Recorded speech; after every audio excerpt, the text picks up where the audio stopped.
Welcome to the Nurture Nerds Epic Podcast. Come join us and get cuddly, get gaming, get nerdy, and get nurtured. Oh man, I almost forgot to say it, Alyssa. I waited a second, then I was like, I'll just go for it. All right, so good for you. That's awesome. Hi, It's all I'm good. Alyssa. Hi. I am a cuddle therapy practitioner and a gamer nerd.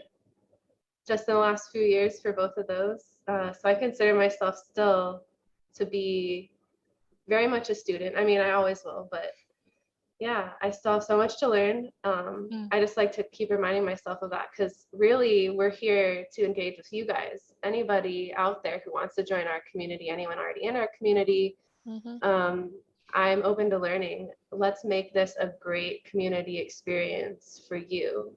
So, let us know in the comments, or in a membership application or on social media, what you want to see in the podcast and the community. Let's create it together. Yeah, because we're already having a good time. So we want you to have a good time with us. Exactly. Hey, yes. Well, welcome. I am Mary Sorensen and I live in Salt Lake City, and I am a professional cuddler for about the last 6 years, although my cuddling is a part-time thing for me. So, and I'm also a cuddle party facilitator for 7 years now.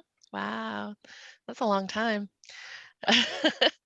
And I just love talking about connecting and helping people have healthy relationships and have good connections, and that's why I'm here. And I love having good conversations because that's absolutely good connections. So yes, on today's episode, we're going to be talking to another professional cuddler. She also does course creation. She's authored a book, and she is a video gamer. Oh, I forgot to say that I am also a nerd. Although I don't really consider myself a video gamer, I have played video games, but I am all other kinds of nerd. But I know if you've listened to our podcast, you've heard some of my nerdiness. And we'll talk more about that later too, after we talk with our special guest today, because she's amazing. And we'll share some stories. We'll talk about nerdy things, and we'll give you our cuddle of the episode. And we'll let you know what's going on with our community and our new raffle and who won our last raffle. But we'll give you all that at the end of the show. Right now, we're going to talk about tea because Alyssa has a tea for us today for her favorite tea of the episode. So we've had so many episodes now that we've made our way through all of the teas I have. And so I am circling back around, and I have white chocolate peppermints again this time. Ah, great. So if you have seen episode 1 or want to go back and recap that, that's last time I had it on here.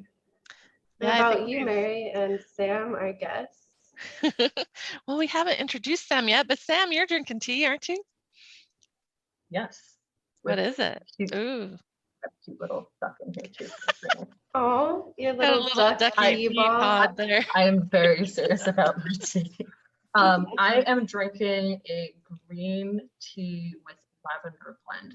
When I travel, I usually try to get tea where I go. And there's in the Eastern Market out in Detroit, there's a tea lady. I don't actually know her name. She's just the tea lady that does the blending for all the high end people in the city. And she sold this to me on the premise that this is the blend that helped get me through my husband's death. And I was like, give me your tea, please. Thank you. Wow.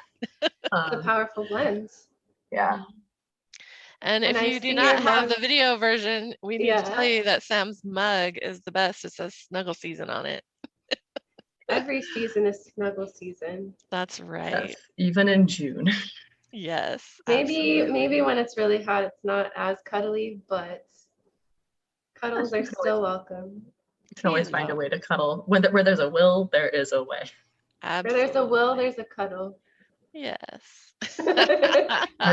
We just need to find Will too. Who's Will?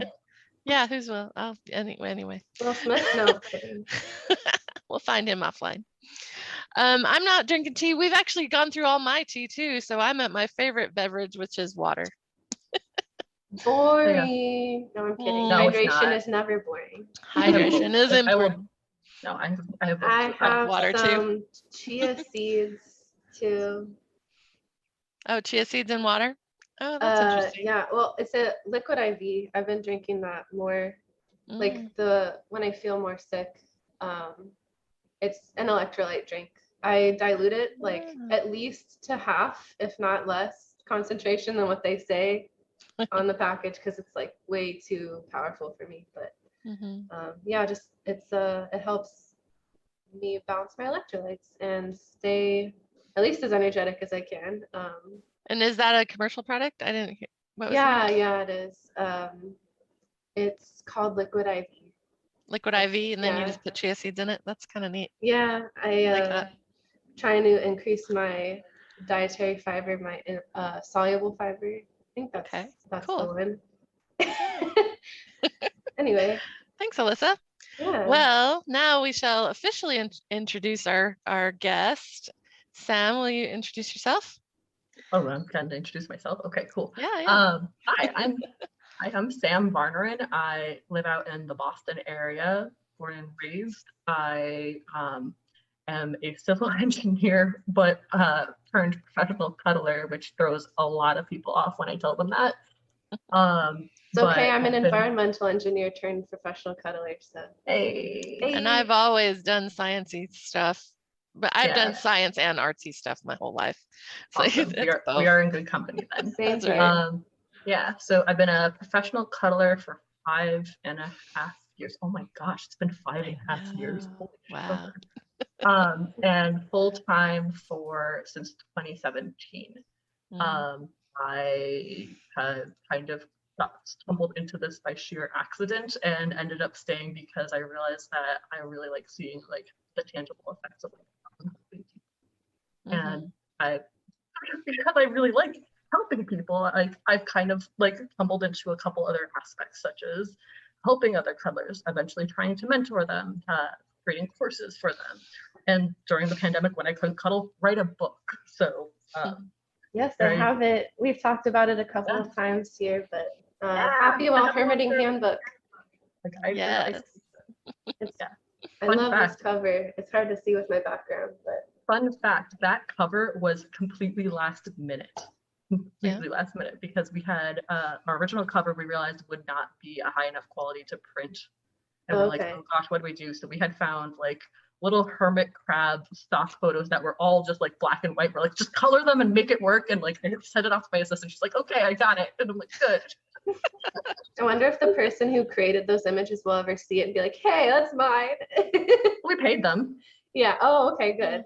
Because you said it was a stock image. And so I was like, oh, maybe it was on like a free resource website or something. No. I try to be very good about paying for that kind of stuff. I mean, I want people to pay for my stuff, so stealing other people's shit is probably not a good idea. Yeah. Well, I mean, if it's a stock image, then they've already sold it to whatever resource is putting it out. So. What kind of nerd do you consider yourself, Sam? Do you consider yourself a nerd? So I do. And also, I mean, presumably both of you have my book, I think. The very first chapter I have is, who do you think you are? That's not a threat, that's a legitimate question. And it's because, like, I don't know, identities are a weird thing for me. Because I notice that when I get attached to an identity, letting go of it when it suddenly doesn't fit the image that I had for anymore is really, really hard and jarring. Yep. Thank you for holding that up. And I've seen, and especially in the nerd community, especially the gamer community, I've seen that be really, really damaging. I graduated just as Gamergate had happened here, which originated mostly in the Massachusetts area, and that was extremely jarring for me to see. Gamergate?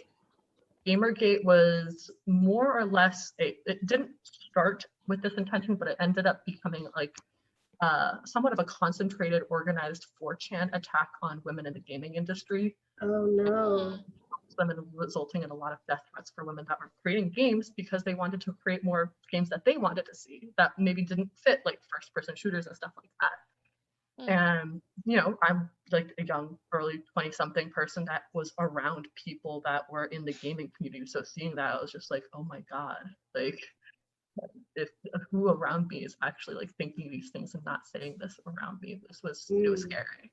So like, I have a love-hate relationship with identity in general, but especially like, what kind of nerd am I? Because like, I've kind of dabbled in a little bit of everything. Like I love anime, I love fan fiction and fan art, even though I'm terrible at fan art. I love like looking at people's fan art and stuff. I like science, as we said. I love tech. I love anything data related. And I'd say probably like the type of nerd that I probably lean towards most these days is probably just like human connection and people nerd. I know it sounds super cliche. No, you are not the concept. first one on this episode or on this podcast that says that that's the kind of nerd they are. Like really, we're all interested in that, at least to some degree. That's why we're here. And nurtured nerds. Yeah. I mean, like for me, especially because it was kind of a late journey, especially as far as like mental health in particular, because I didn't actually get diagnosed with ADHD until maybe 2 months after I started professional cuddling. Okay. So how did that shift, you know, your experience? The best way I can put it is that, like, so I was 25 when I got diagnosed. Okay. Which, yes, I am 30 now, and that feels weird.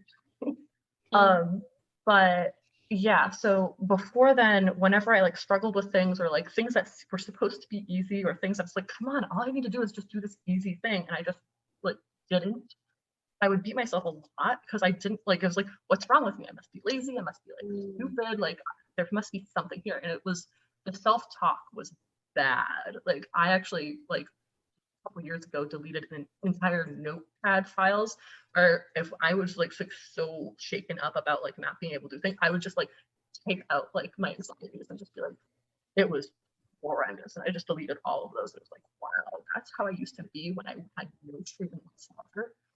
After even just naming like what it was, like, oh, you are like this because you have ADHD.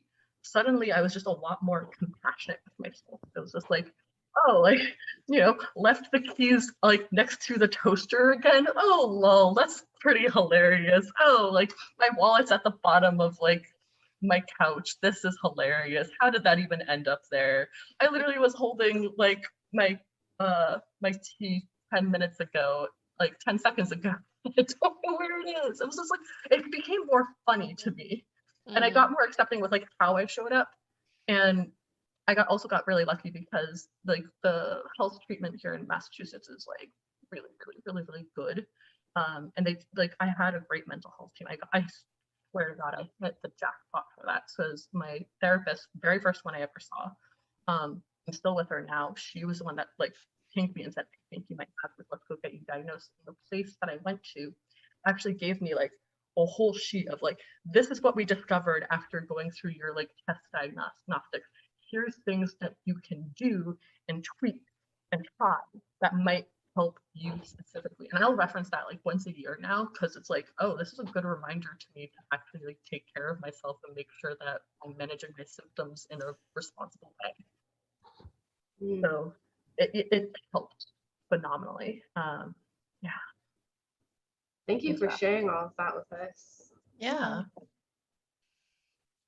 Absolutely.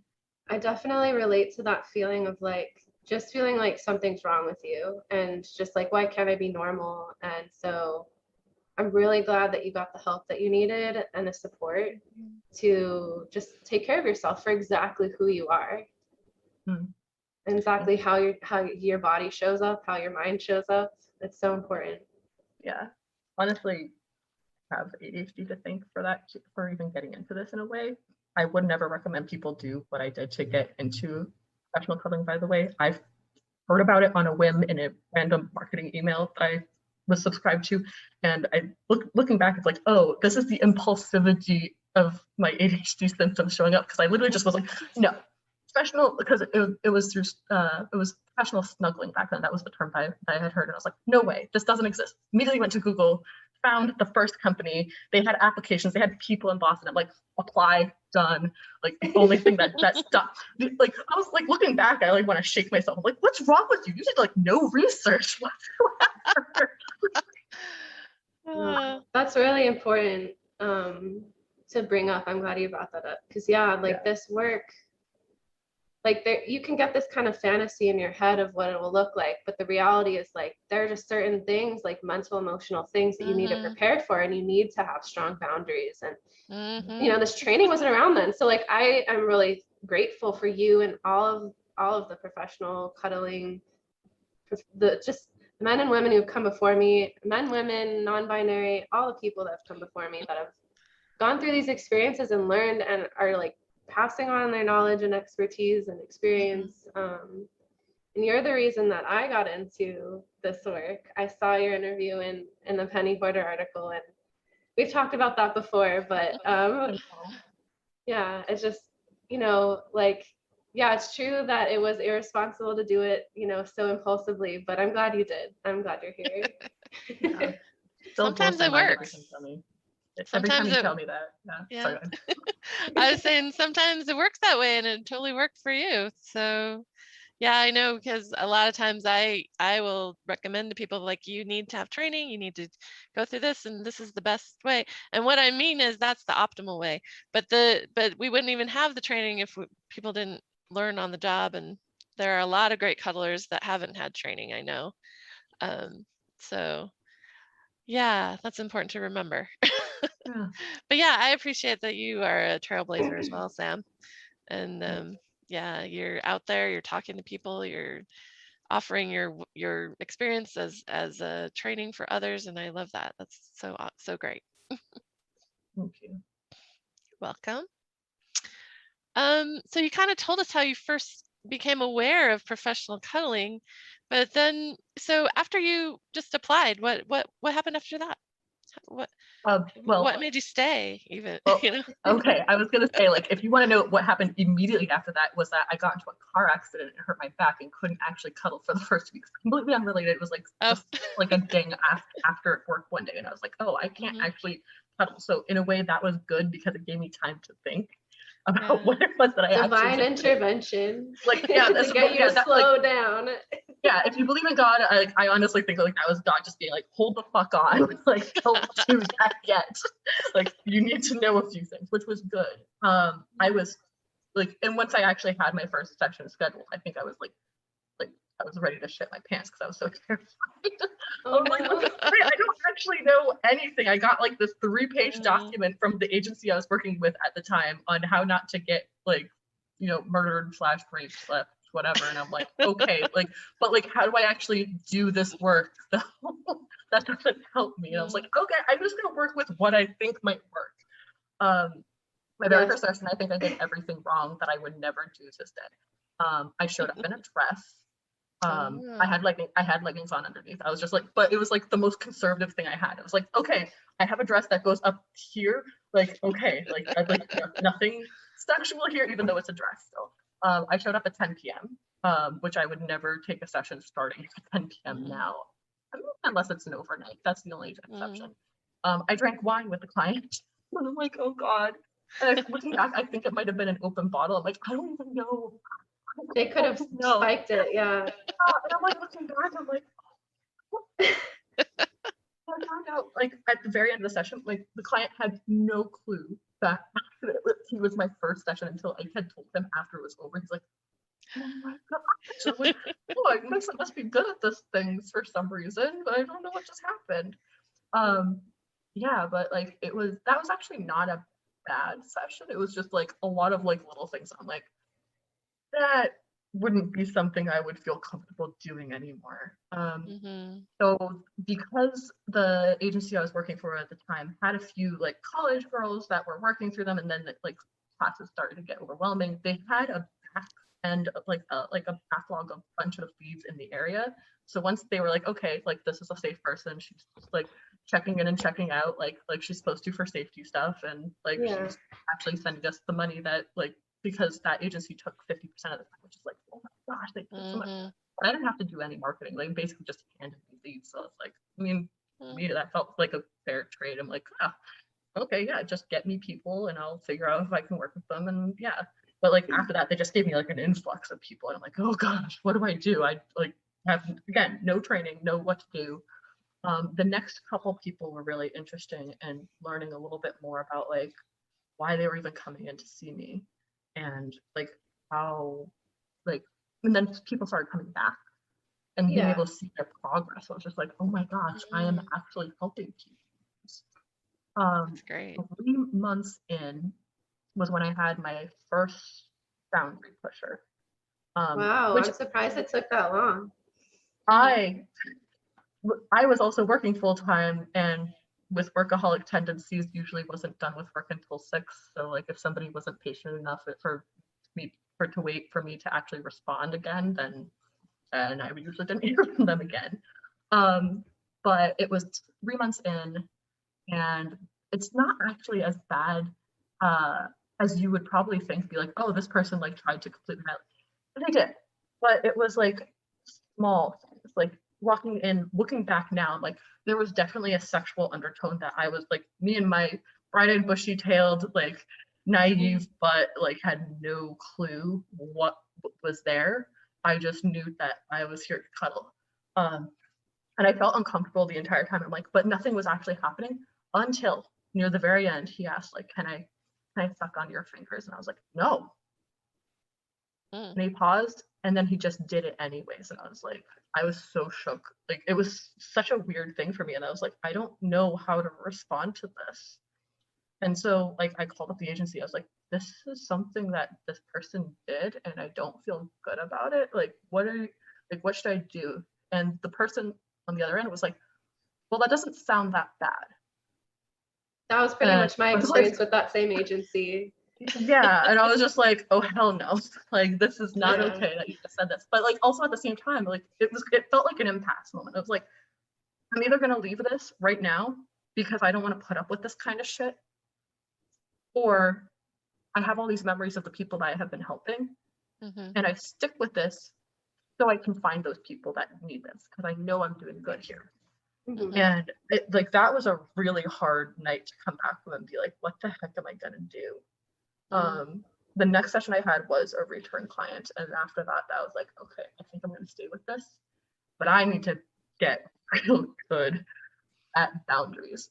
And then I think a couple weeks later was when I had somebody ask me if I do full service, and again, my naive ass, who, you know, Roman Catholic background, sheltered as hell, thought they just wanted all the cuddles.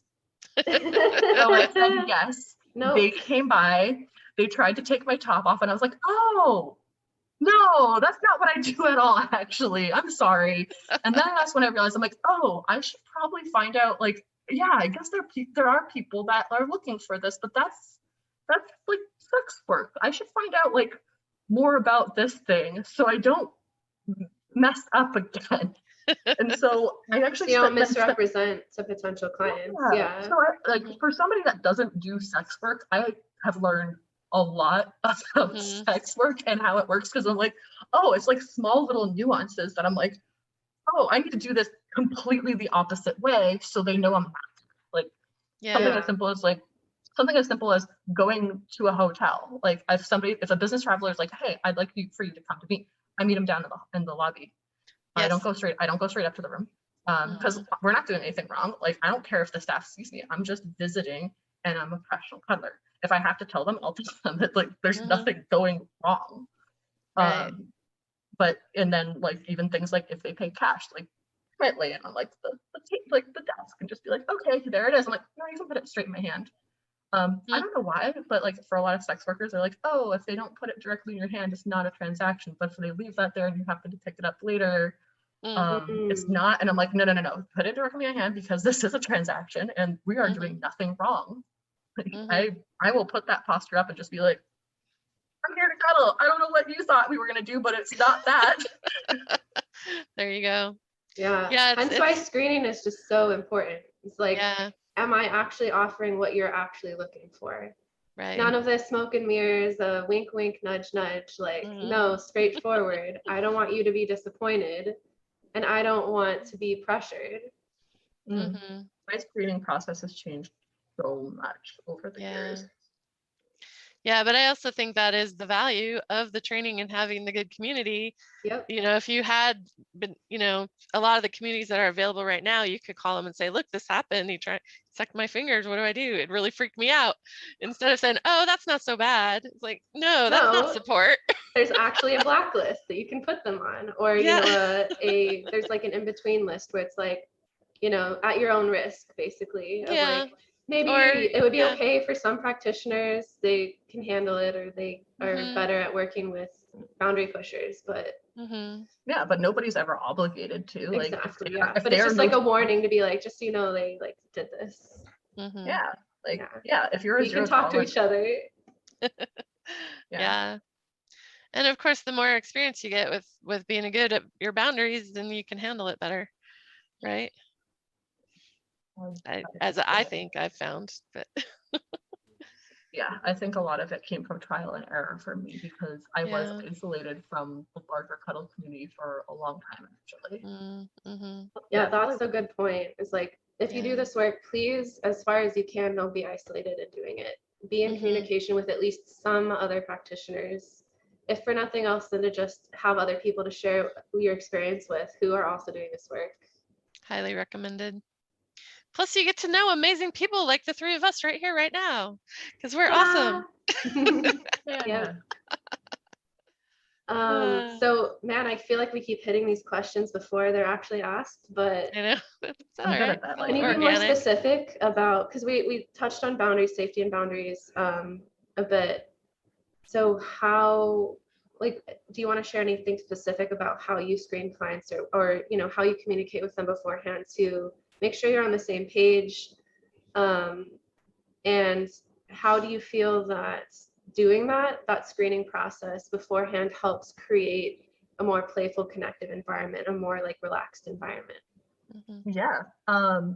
So without going into all of the nitty gritty of it, I think the best way to, because like exactly how I do it isn't necessarily going to benefit everybody, of course, but like I had to really think about like, what is the intention of me doing this? And a lot of people, when they look at screening, they're like, I need to screen out the people that are a bad fit. Well, what the heck does that even mean?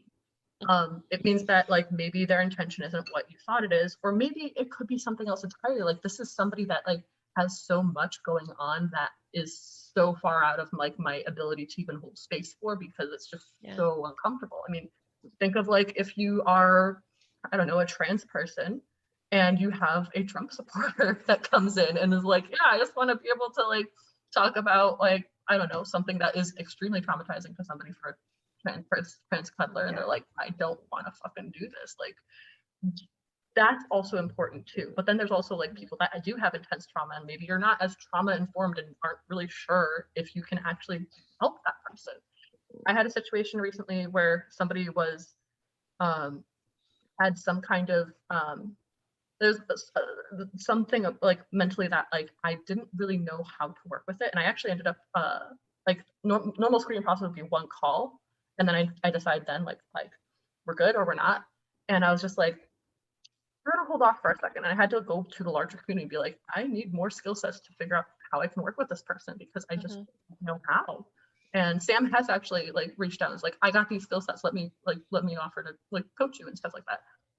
Nice. That's the watered down version of like that conversation. It was longer than that. Yeah. It gave me an hour of like talking with her and like learning how to communicate with this kind of person, because I know I can be a bit long-winded, as you have already witnessed, and that doesn't work for everybody, and that's okay. But like, can I adapt? Can I do that?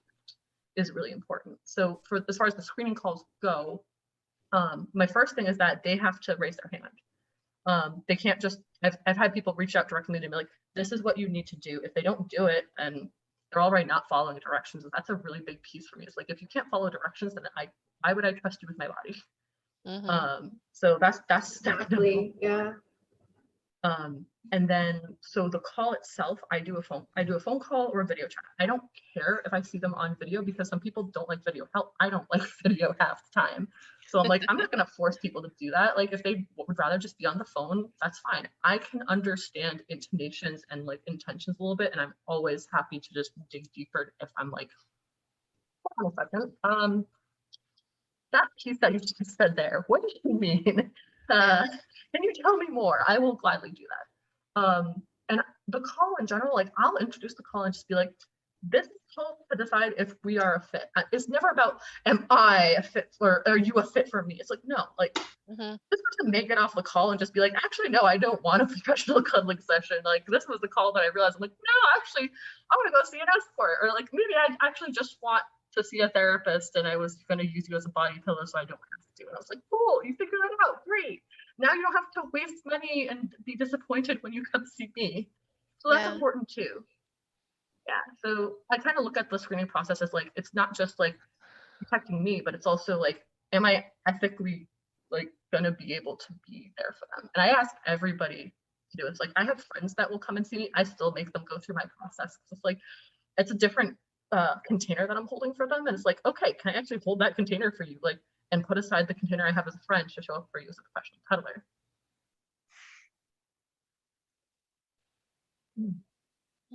That was a lot of talking. I am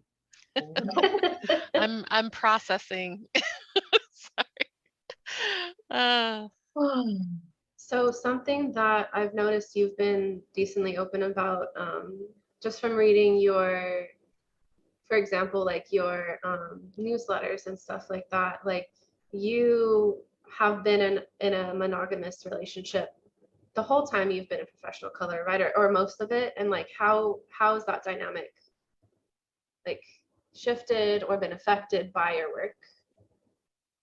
So let's see. So first of all, it really hasn't, because I was doing this work before the relationship started. Like, okay. Actually, I know we're probably going to talk about this at some point. So I was supposed to go on my snuggle tour, and about, I think it was 2 months before I was going to go was when I met my boyfriend now, Noah.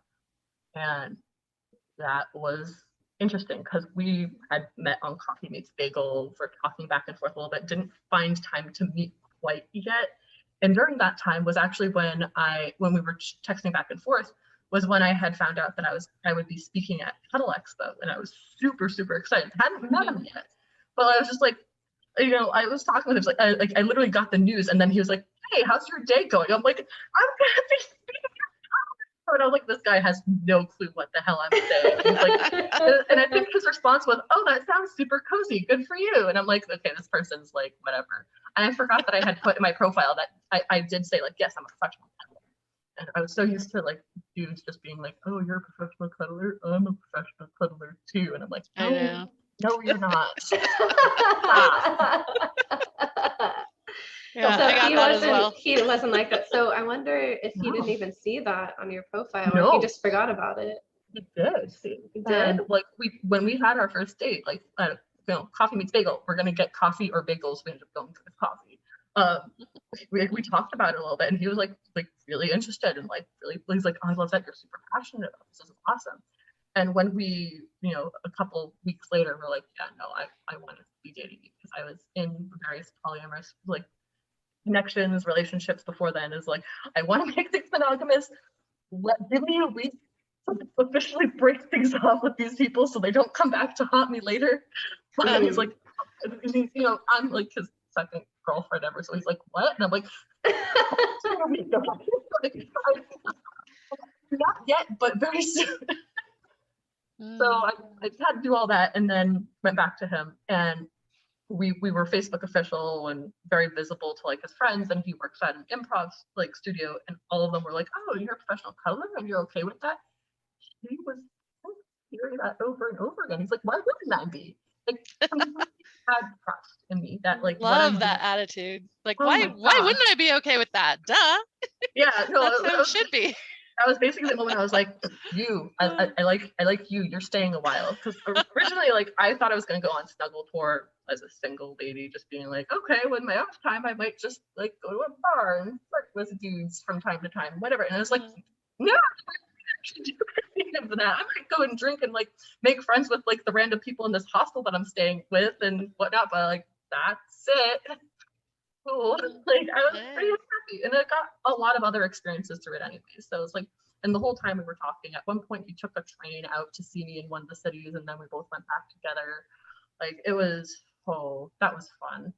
Like, and he's been one of my biggest supporters. Like when I came back from tour, he actually got me in at the improv studio for an interview. For their improv, they did like a Thursday night show where it's like, here, bring a local business owner in to interview for like 5 minutes, and they do acts for that. He basically acted as my PR like person with them to be like, okay, avoid these things because that's really insensitive, and they were super accommodating. Apparently that was one of their best selling shows on a Thursday. Like they had like normally they're lucky if they get like I think 15 20 seats. He's like, we have 87 pre-sales. I'm like, you're welcome. Wow. It was such a fun show. We took things from like the Cuddle Sutra. I would just name them, and the two guys on the team would like based on the name would just come up with ridiculous like things. At one point, one guy had his head in between the other guy's crotch. It was super funny.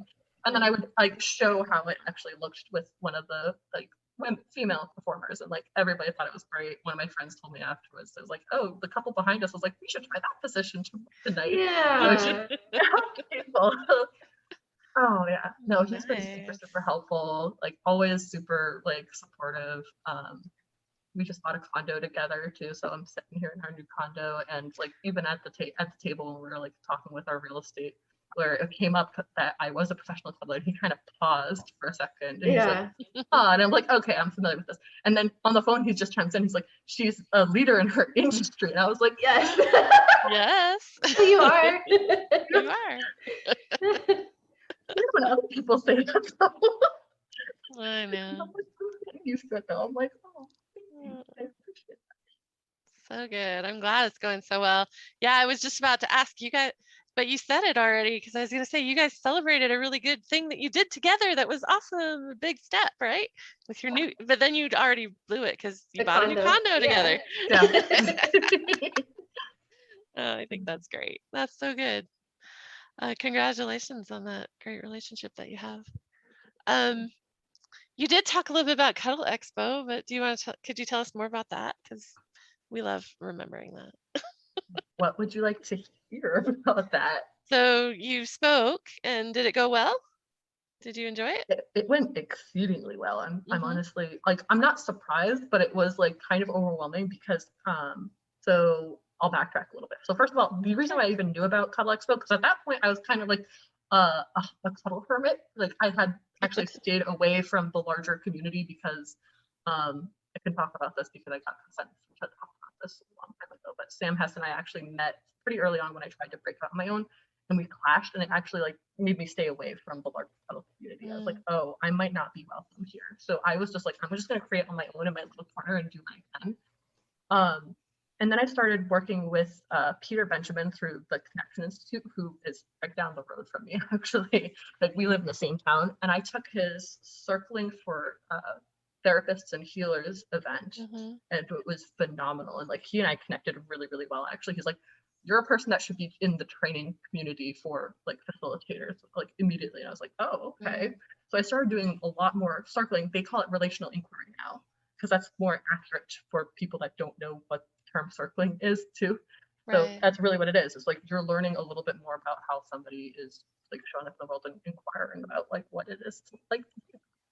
But I learned so much through him, and I'm like, I started applying them to my practice, and then we started doing like entrepreneurial stuff. And at one point he's like, oh, you should have Google Alerts on your computer. I'm like, what's that? So he just set it up for me. And one day I got an alert that there was a new event called Cuddle Expo. And I was like, oh, that looks cool.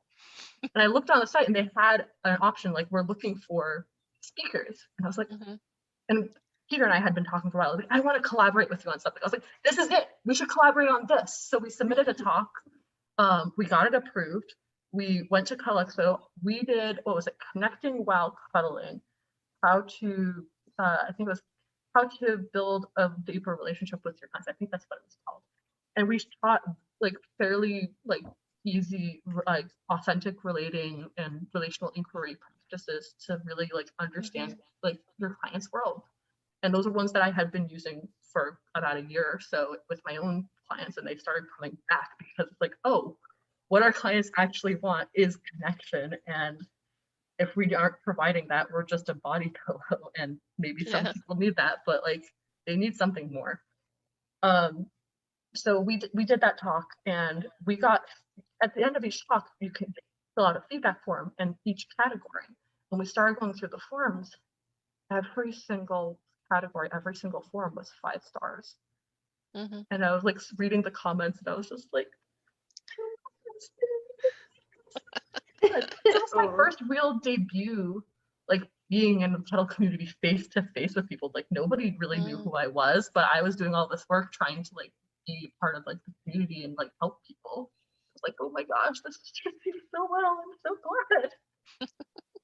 I actually attended that, Sam, and I'm pretty sure that's the first time I met you. We didn't really connect there, but I did think that you and Benjamin were amazing presenters, and I loved your workshop, and it was so good about how can you connect, and it's the relational inquiry.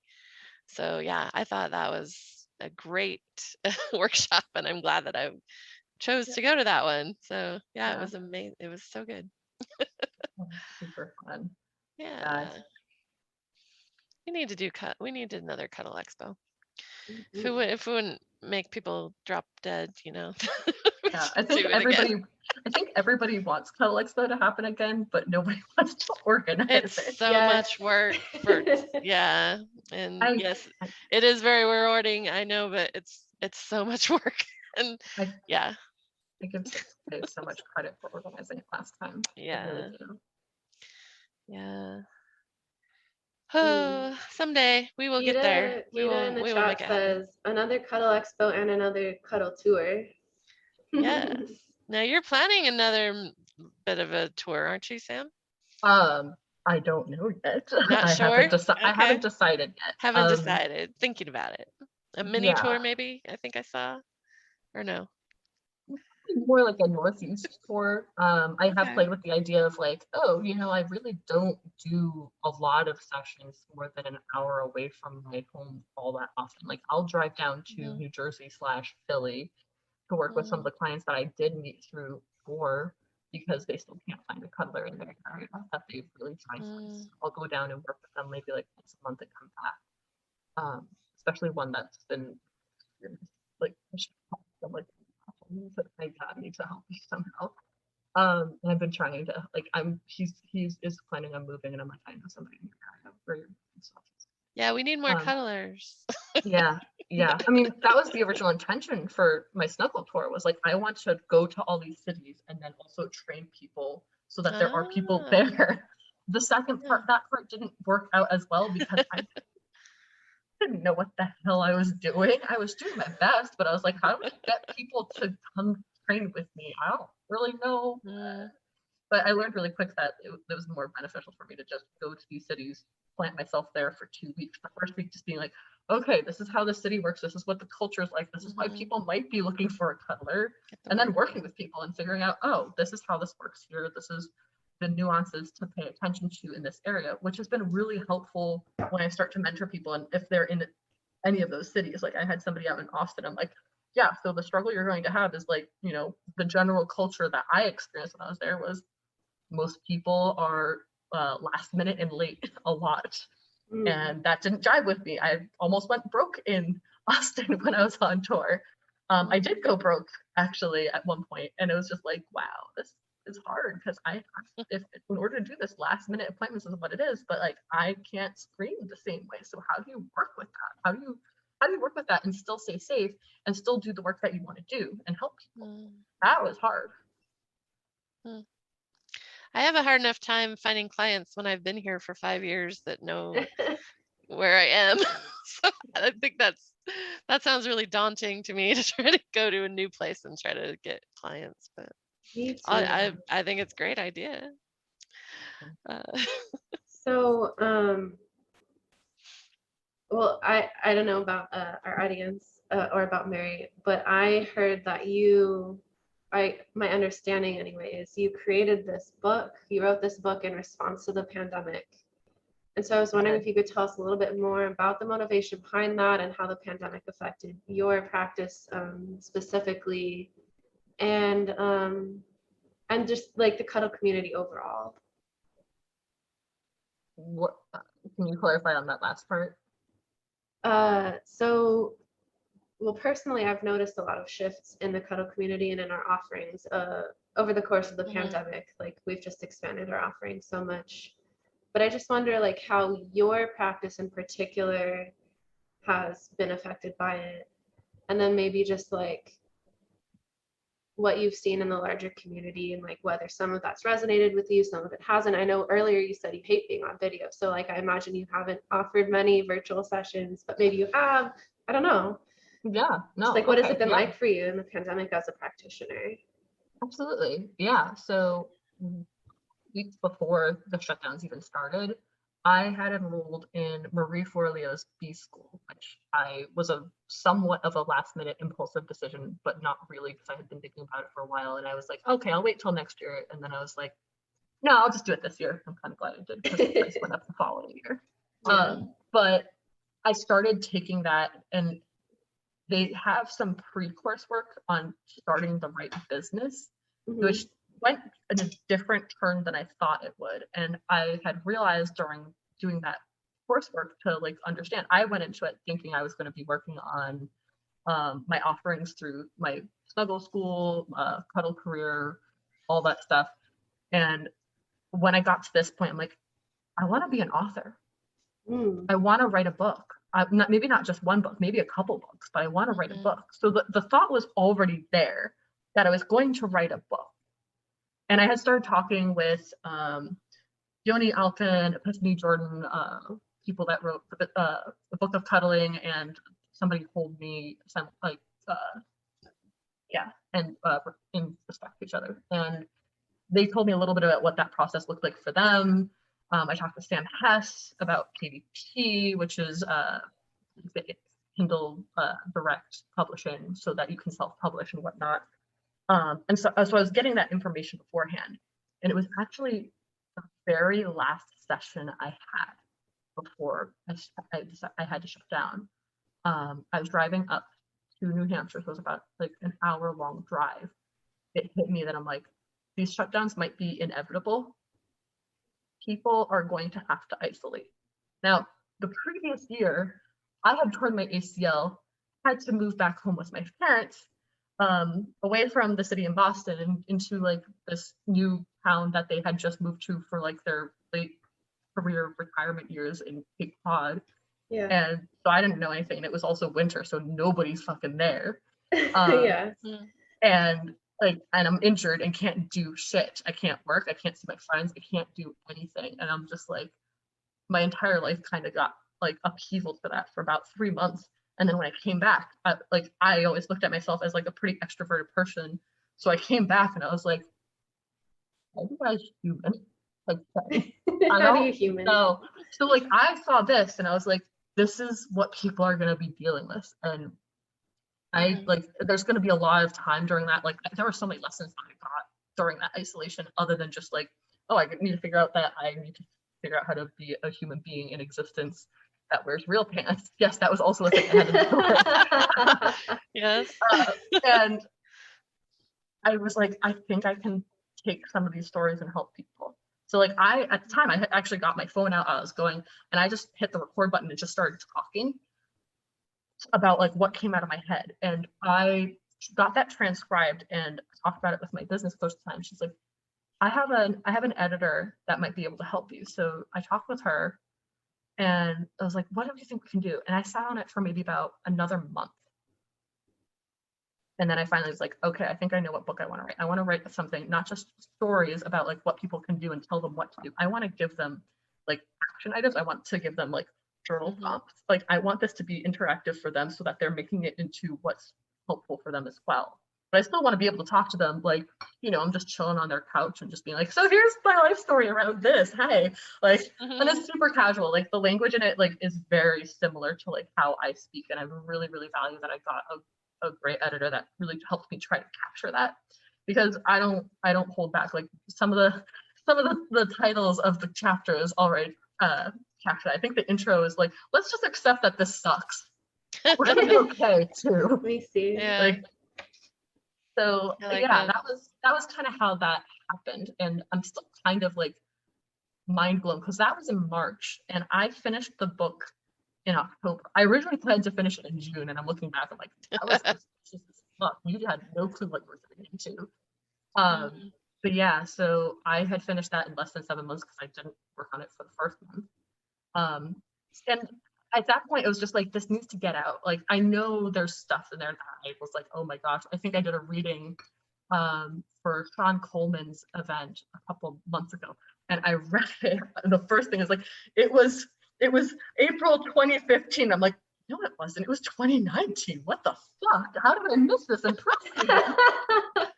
Like the first part, and I'm like, okay, there's errors. I know there's so many goofy things that like, but it doesn't change the fact that like this is something that helped people, and it still blows my mind. Like there's people that I don't even know, like that have read my book. I went back home to my boyfriend's like hometown, and apparently like some of his mom's friends decided to buy it that vaguely knew him because his mom posted it on his Facebook. And we went to like a farmer's market, and they're like, "You're a great writer. Thank you for writing that." I was like, Aw. Yay. how did I help you? So it's like, you never really know how much of an impact you have on people, whether it's professional cuddling, authorship, whatever. And yeah, that's kind of what I leaned into, because as the shutdowns were happening, like I did see that the next option I would have would be video chats. And I was offering a little bit of that to my clients that couldn't see me immediately before the pandemic. But I was like, I wasn't discounting it. In fact, I actually charged more during that time, because in my head, it's the problem I'm trying to solve, not how I'm doing it. So I'm trying to help them solve the same problem, and I'm restricted to not use the same tool sets I would normally use to try to help them. So it's harder. It is more like coaching and like connecting with them and like relational inquiry. And I'm like, this is draining via video chat.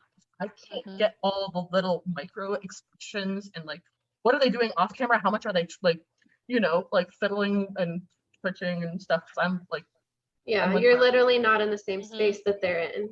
Yeah. I can't even do everything that I normally would be able to do. I'm like, this is gonna cost more because I have to throw even more of myself into this. And most people were like doing $10 hour sessions. I'm like, fuck that. No, I don't want to do that shit.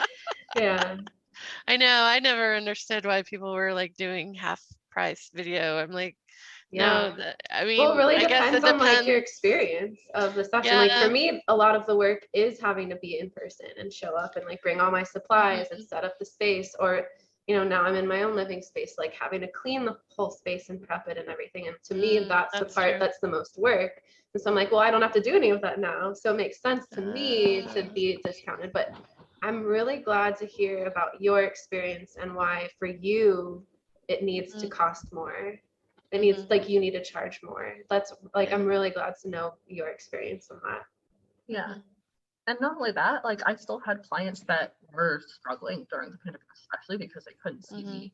And so I also saw it from a place of like, not just in the immediate, like I need to make money, because I was very, very fortunate that like the 6 months prior to the pandemic was like the most wildly successful time financially for my work. And I was like, holy shit, I actually have savings. Like I can wait this out until like unemployment checks start popping in. This is great. I was in an amazing position. I was also, I'm lawful good. So I reported all the income that I made the previous year, and I actually got decent unemployment checks. So that was a whole thing. And where was I going to go with that? So I didn't need to make money immediately. If it was a different place, maybe that would have affected my offerings. But I'm really grateful I didn't have to, because then I didn't have to do something I didn't want to do just because I needed to stay afloat. So that was, because that's something I see that happens a lot, and that's the bigger concern if we're talking about like safety too. I got terrified. I had to fire a client at the beginning of the pandemic because he asked me if I had to close my practice, and I said yes. And he made an assumption that I was not going to be financially good.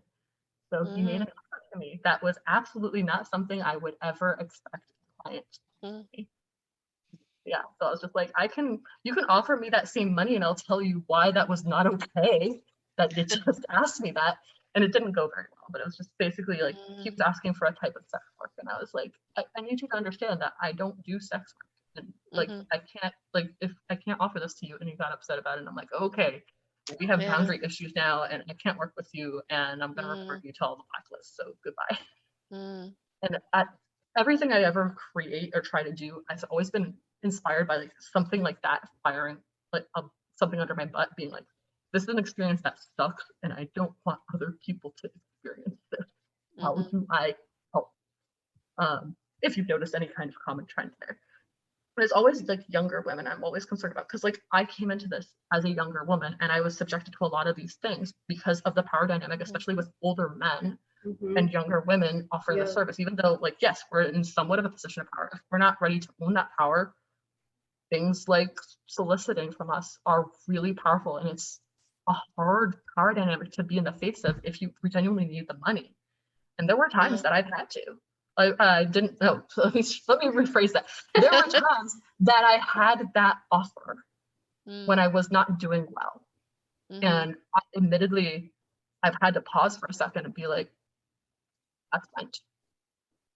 And I still, it was so hard to say no, and I still did. And it was like, I'm so glad I stayed in that ethics and that morality for myself. It's like, if I go down that road, there's no turning back for that. I really do believe that. It's really hard to recover from that. And I see like that's probably happened to a lot of people. So it really, like, I'm really glad that there are other practitioners out there like you who recognize that is something that we need support with. To be strong in our power and our boundaries, and in the face of hardships, in the face of needing income, and not feeling like you can actually respect what you really want and what your boundaries are because you are trying to survive.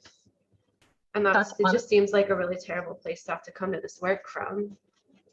That's honestly why I am more passionate about Cuddle Career right now, because I do want to help. Like, I've seen how much the way I show up is different now that I don't have money as a big giant concern. I still value the work enough to be like, if I'm showing up for you in this way, I need this like value add in return. And I don't accept negotiating. Like, if somebody's like, well, I'll do it for this, I'm like, I'm sorry, I don't negotiate. Sorry. Like, I mean, I might not compromise, but I might make accommodations for a little while. I had somebody that would be a sponsor of sorts and be like, they put money forward so that somebody could have another session. If I had like a young guy, or disadvantaged minorities, or like gender rules like that wouldn't normally have access to that, who could pull from that slush fund, which is something I can do, but there's still a value add there. I'm still receiving from that because I need those needs met. But I've noticed that as more immediate financial needs are not an issue anymore, I'm able to show up for more things. Like, at one point there was a law that would have affected professional cuddling, or there was a bill that would have affected professional cuddling that got passed. And I went to the State House and it was like, hey, you probably never thought that this would actually affect the field like fine, but it would. Because one of the things they asked for in the bill was like, oh, body workers, like, they all need to have 500 like hours from a school in their specialty. I'm like, that doesn't even exist. Like, that is opening a door to predatory schools to just open up to take people's money so that they can get this bullshit like stamp of approval. And the most qualified person in the state is probably me, which is weird, and I do not want to start that school. I just don't. And there was a lot of other people that showed up, but like the fact that I could show up and represent because I could take the time off, not worry about that, and like other things that are important to me. It's like, I want other cuddlers to be able to experience that and have that and see that shift of being able to just fire clients that will not respect boundaries at all because they don't have to worry about money, or showing up for things that affect them directly, including like bills that might get passed and endanger them or be predatory. Like, I want them to be able to show up for that. And even just showing up in the community, like, gosh, like this condo that we got is in the community I ended up falling in love with back in when I lived here for 6 years. And like, I really, really love that there's so much rich culture here. And like, yes, I have to like admit, like, we are privileged. Like, my boyfriend and I are both young white people, we very easily could be the people to gentrify the area, and we want to support these small businesses here purposely so that we can help keep the culture here. So like that's something very intentional that I can do because I have the resources to do that. I need the resources allocated to me so that I can put them in places and values that I care about too. Yeah. Yeah, and I think to get to that place, you have to, each practitioner has to know that they have value. And, a lot of us don't, it's hard to get to that place. We're like, oh, please come. I want to do this work and it's worth this much and I'll discount my prices. That's like self-defeating. It's because, and I know, because I have that same thing. Like I didn't want to charge that much money. Our economy here is a little lower than elsewhere, so I'm like, what would I pay for that service? It's a difficult thing to get past, to just be like, if you do it, they will come, and if you're strong and you just keep going and you know your worth, I think that's the way to go. What do you think? Yeah, I mean, between the three of us, we're all awesome people, but we can't cuddle everybody. Like, Right. it's physically impossible. Yeah. Literally tried when I went on tour, could not do that. Like, not possible. Not possible.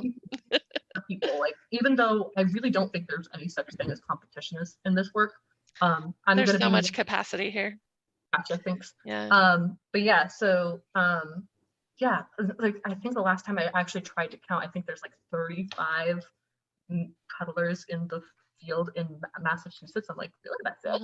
Like there's so much potential here, and like I get people that are not a fit for me necessarily. I'm like, but you might be a fit for somebody else, and I don't know who to refer you to. Who do I send you to? Like even when I was injured, I'm like, my own clients, like, who can I refer to that I can help these people? I don't care that I'm not making the money. I want them to get like they need help. So like I had to try to network even while I was like sitting with like my knee the size of a volleyball. I'm like, I need to make sure these other people are taken care of. Maybe that might have been a little overkill, but like, there's no such thing as competition here. There's so much business here. So much. Right.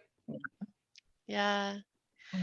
So we've been talking about cuddling this whole time, which is amazing. I love to talk about it.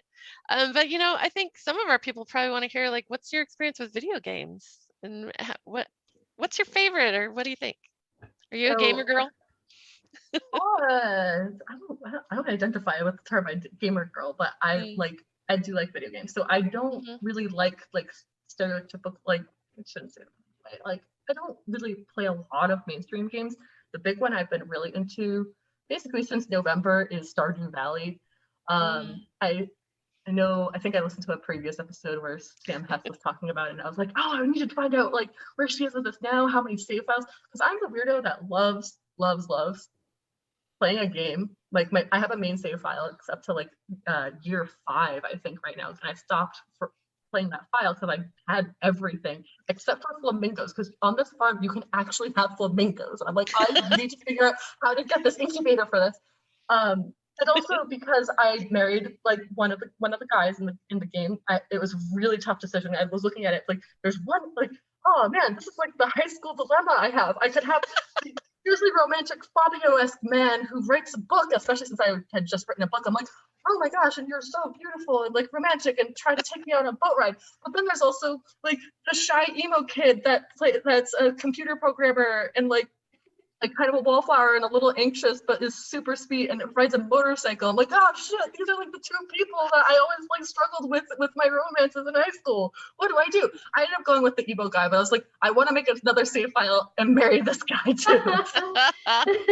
and that's the great thing about games, right? It's like you can do both storylines if you want, whereas in real life you couldn't necessarily. Oh my gosh. That's fun. Are those other online players, or are they NPCs? They're NPCs. Oh okay. My gosh. Yeah, there's whole like fan fiction communities around both of them in particular too. So I was like, man. Cool. But I'm so afraid to marry the other guy because I'm worried that after that it's like, okay, I've done everything I really want to do with the game, but I think I have like 5 save files right now because I love starting the game over, and I've seen so many challenges you can do. It's like, okay, start the game and you're not allowed to buy seeds. You have to figure out how to farm without buying seeds because you can't.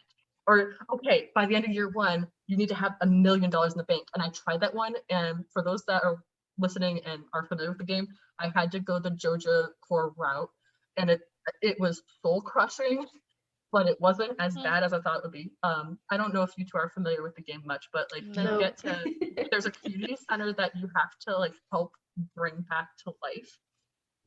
You have two options. The main option that most people go with is like, okay, all these little like creatures, Junimos in different rooms, you have to bring them items from the game and complete them. And then once they get all the items, you get like items to help you progress in the game, but then you also get the room back, and like other things happen, like a bridge gets repaired, or like you get the greenhouse and stuff like that. Or you can go to Georgia Core, which is the big box like convenience store that's in town that is like the stereotypical like big company that destroys the small town. You can pay them $5,000 and they will turn the community center into a warehouse, and all you have to do to like get the greenhouse, the bridge and stuff like that is to just give them money and they will fix it. Nice. So I went Joja Core route. I did not get $1 million in that save file, so I was like, oh well, I need to try this again. And it was hard at first, but I named the character Asshole, so I would feel a little bit better. I'm like, no, like he's an asshole. Of course he's gonna pay Georgia Core. On that note, maybe about Stardew Valley or maybe another game. I'm thinking about your dilemma with the two storylines, the two men you could marry. Have you ever had an emotional reaction to a story in a game or something that happened in a game, whether Stardew Valley or another game? Yes. I learned the hard way that I hate horror games. Oh, okay. I have so much empathy when I die that it's actually somewhat traumatizing. So one point a couple years ago, I went out drinking with my friends, and we came back and they're like, so we're gonna sit in the dark, we're gonna turn on this computer, and we want to see you try this game out. It was Five Nights at Freddy's. Oh no! There's video evidence somewhere of me screaming, throwing the mouse, just be like, no, you can't make me, because it's a jump scare, and then you just fucking die, and the presumption is that they take your body and try to put it inside like an animatronic thing. Yeah. All these things that just a really horrific way to die. So I had a very strong emotional reaction, and I actually for nights afterwards, like any kind of shadow I saw, I couldn't sleep. I was like, is that Freddy right there? Like, obviously not, but like I was like, what is it? I had to watch Markiplier play through it and have really dramatic reactions to feel better. I was like, oh, this is why people like Let's Plays, because then it feels like better because you're not the only one suffering. So that's actually really helpful. Yeah, Markiplier has been really helpful for me too, and because he's so ridiculous that like when he plays horror games, it makes it way less scary and just way more like amusing. So I totally relate to that. Speaking of streaming, like you have streamed before. Do you stream regularly? I stopped for a while, but because I wasn't really sure, and I basically just didn't want to do video chats with people anymore. But I was like, hey, you want to come in? And also because I was actually playing JRPGs at the time for a while. I really like the Love 365 app, and there's such trashy like storylines that are like railroaded to the same stuff. But I love it, and like my boyfriend kept hearing me complain about the shitty character, like the shitty male romance leads. It's like, you have no freaking like character, like how are you this emotionally unstable? And I'm like, he's like listening to me rant about this, like, can you please just record yourself so other people can learn how not to be this shitty emotionally? I'm like, you know what, I will. So I started streaming Stardew Valley in particular, like all the interactions with the characters, and it was just like anytime I like wanted to go on a rant, I just did, and it was just fun for everybody apparently, and my clients really liked it, or like the ones that showed up. So I did it for a while. I did get tired because I was trying to do 4-hour streams. I'm looking to go back and do just chattings for a little bit, and maybe go back into my save files for it, because I haven't touched it since I was streaming for Stardew Valley on that one. But yeah, like if like at the very least, if you want to know what if I do change my schedule in the future, you can follow me at Snuggle with Sam. I'm basically Snuggle with Sam everywhere. So you're on Twitch, Snuggle with Sam? Yeah. Okay, I will follow you. Yeah, nice. I'm going on right now. We've been talking about trying to put up a Twitch stream for Nurture Nerds, and Yeah, I've been thinking about it too. So I'd love to see what you've got out There, there. I followed you. Yeah, I don't. After a while, they do remove the streams because they don't save them on the server, so you do have to download them eventually. So I don't know if there's Yeah, anything that's there why for a lot you. of streamers will just use OBS and upload it to YouTube. So Mm, Yeah. cool. that's probably what I will do when we finally start. But I don't want to be the only one streaming. So like I'd love to have to just host a guest stream or have someone come on and use the account to stream who, cares about this community and about this work. I know Crystal's offered, so it's good to know that we can check in with you about that in the future. Yeah. Yeah. Well, thanks for sharing with us about the video games. I can tell you really enjoy it because you're very animated talking about it. And it's not like you're not animated talking about anything else, but that's A little great. bit. Just a little bit. Well, we're almost out of time. Is there anything else you want to tell us or share with us that didn't get to be said yet? For you or your audience? For both. For anybody in the Nurture Nerds community or who might be Mhm. thinking about joining, or just anybody who has considered contacting a professional cuddler and using those services. That's a lot of options. That's a lot. I know. Yeah, Too like much. whatever calls to you, like whoever you want to speak to. Yeah. I honestly think that like professional cuddlers in general are some of the nicest people I've ever met, the most understanding in general. Yeah. And even if you have a bad experience with one, that's not necessarily what it's going to be for everybody. So I encourage you, if you really do feel like this is something that you want, to at least reach out and like raise your hand and just be like, I think I might want to work with you. Even if you don't know, like they can at least be like, okay, here's what we can do. And you can see if this is right for you. It doesn't have to be like, I want to work with you right now, because most people probably won't say yes, because it's like, hold up, why are you? Hold on. Don't be too overzealous about it. Yeah. Well, okay. Well, no, you can. Some people are, but you don't have to be like, I'm all in just to dip your toe in the water and talk to people. Yeah. If you're curious or drawn to it at all, please come talk to us. Yeah, just be honest about where you're at. Yeah, I have a disclaimer on my website even. It's like, yeah, it's kind of weird that you're gonna try to cuddle with a stranger on the internet, so let's not be strangers. Like that's the best thing you can do. And you don't have to consider everybody. Yeah. Like I don't cuddle with strangers. I meet them and then I get to know them and then I cuddle. Yeah. Yeah. Well, cool. But thank you, Sam. We're gonna move on to our ending format that we've got here, but you're totally welcome to stay with us and hear what we're talking about, because I think the next thing we wanted to. Oh yes, what? Yeah, so you guys both got my book, but if the rest of the community is interested in it, they can get it at snugglewithsam.com. Oh, thank you. Yes. Book. Sam's book. Happy While Hermiting Handbook. Yeah, I don't actually remember how much it costs. I think the hardcover. I don't either, because you sent me my copy. So I know, it's so awesome. It's so good, and I love that it's in your voice. I was gonna say that before, and it's just I was reading it. That's like, a good totally thing. Sam. Sam's voice comes through so much in her writing. So if you want me to sit on your couch with you, metaphorically. Are you ever considering an audiobook version? People have told me I think I need to proofread it first, so I'm not like looking at all of it being like, oh gosh, that's the wrong year or something like that. Yeah. Well, maybe you'll sometime publish a revised edition with all the corrections. No pressure. I'm just saying, like, I would buy it. That is on the long list of projects I need to work on. Yeah, sorry I didn't ask you like all of the ways we can contact you. So go ahead and tell us one more time. I am Snuggle with Sam pretty much everywhere. Instagram, Facebook, Twitch, Twitter, website. Website, any cuddle platform ever. I've basically taken that as my term and name. I think I went to a cuddle party at one point and somebody came up and was like, hey, you're Snuggle with Sam. I'm like, who are you?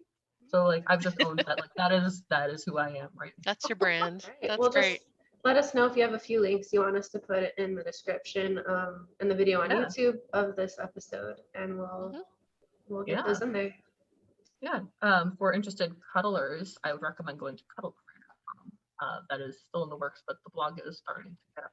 Yeah, Cuddle Career. I was part of that, and I'm looking forward to that a lot because I know I definitely need to work on the business side of my cuddle practice, and Sam is helping. She has so many good ideas there, so I'm really looking forward to what you do with that. So, yep, Cuddle Career coming soon, we hope, right?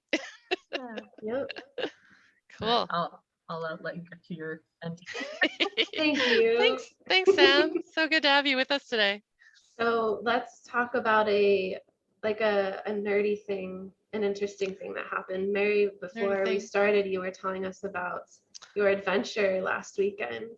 Oh, yes. I went sailing. Well, technically we motored out, but I was on a sailboat, and I was helping for a regatta on Utah Lake, which is here in the middle of Utah. It's a big lake that is not the Salt Lake, but it's it's a great lake. I've never been on fresh water. I realized I've been on the ocean and I've been on the Salt Lake, the Great Salt Lake, but I hadn't been in a big freshwater lake. So that was a lot of fun to go out on a sailboat and help with the regatta with the races.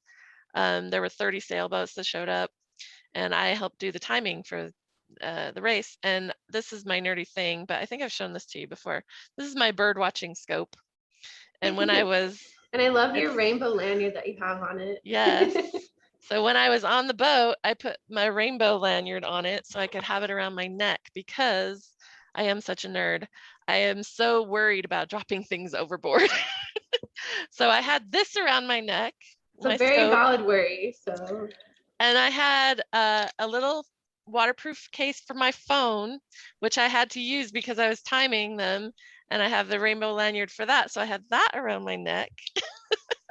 And then I had my sunglasses on the chums that hang on it, and I actually was under shade, so I wasn't wearing them. So my glasses were down around my neck. I'm having my hat on that I've like tied on because I'm like, I am so worried about these things blowing off and going in the water. You were so prepared for it to be windy, and then you were telling us that it and then there was not no windy wind. at all. Yeah, we had to scrap the morning races because there was no wind. But it was great. The Bonneville Sailing School sponsored it, and they got me lunch and dinner, and I volunteered and had a great time hanging out with people on the boat, and I had a fun time being a nerd with all this stuff around my neck. I'm sure all the seasoned sailors were like, "What a nerd! What is she doing?" Even But I the boat had a nerds good thought time. that you were too nerdy for them. Probably. That's my take on it anyway. But I had a good time, and they thanked me, and they seemed to think I did a good job, so that was fun. So that's what I did last weekend, and that's why we have a podcast 3 weeks later instead of 2 weeks. So thanks for fixing the schedule for me. All right. So I could go be a boat nerd for a little bit. It was a lot of fun. I will turn my background off so I can share the cuddle position of the episode. Yes, we have a cuddle position of the episode. I don't think I even know what this one is. Sam has let us know that she prefers the term pose instead of position because it sounds more platonic, and I agree. But I keep forgetting to actually apply that in my own life. All right, so the cuddle pose.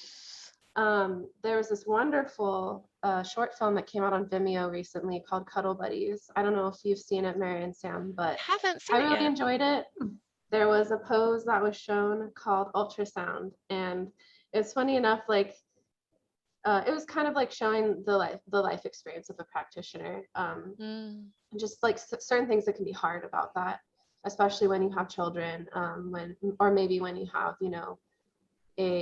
a relationship that breaks up, and then, just like your exes can turn against you, and then that might be something they use against you, is the work that you do, and they're trying to twist it into something that it's not. But anyway, the person she was cuddling with in the video said that it was their favorite, and I said, I like that too. It's called ultrasound.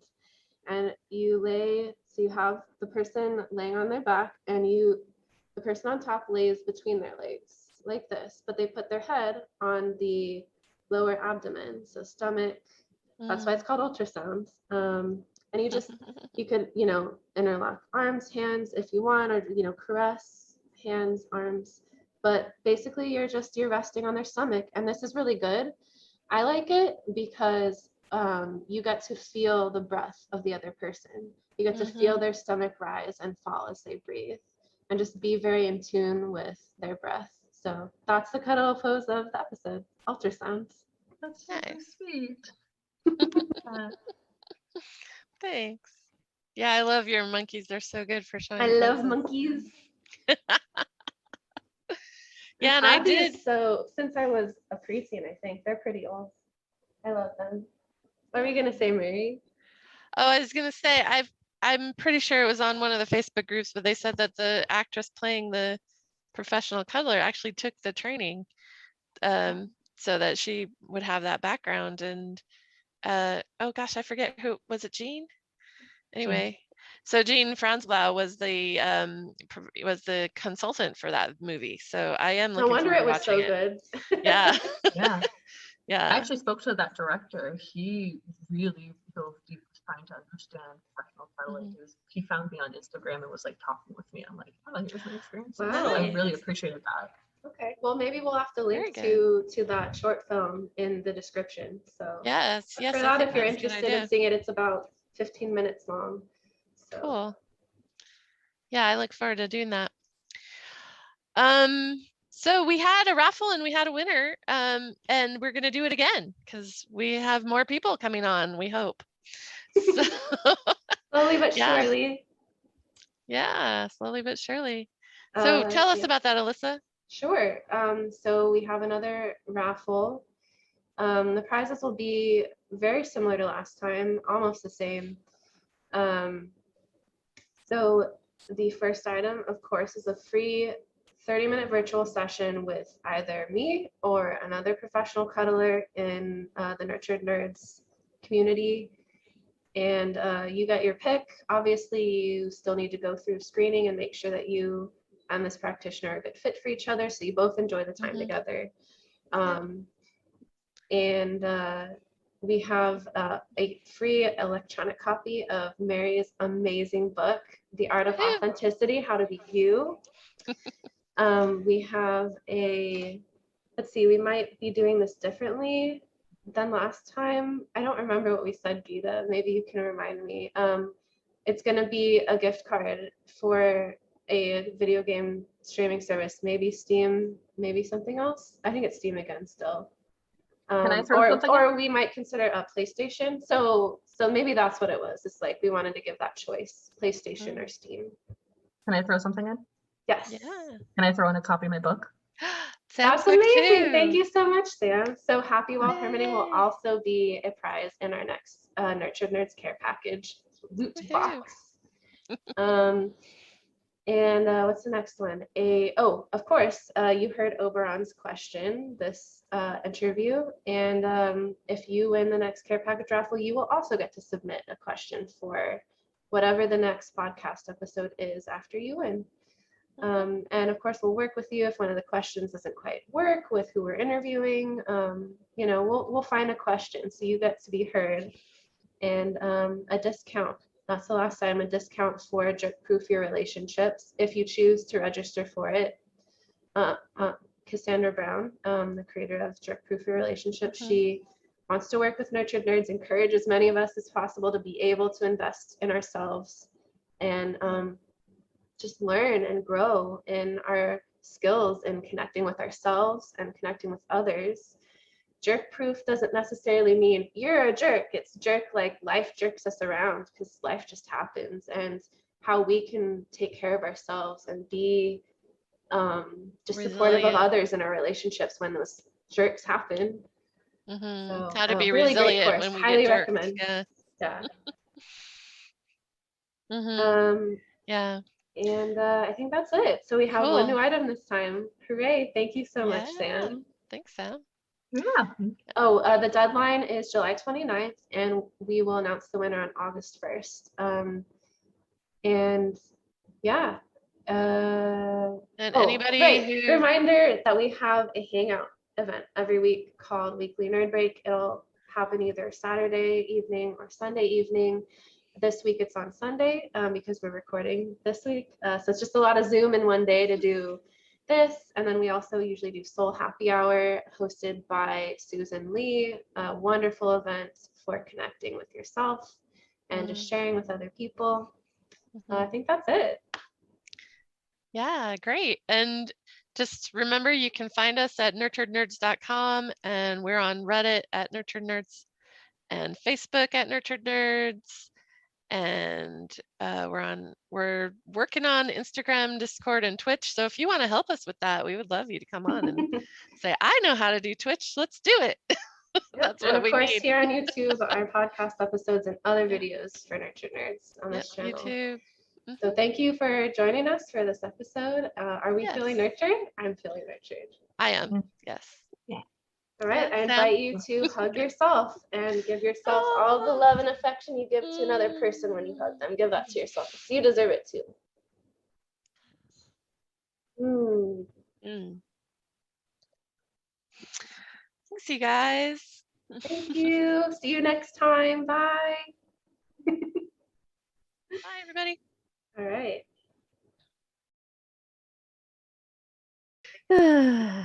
Yeah.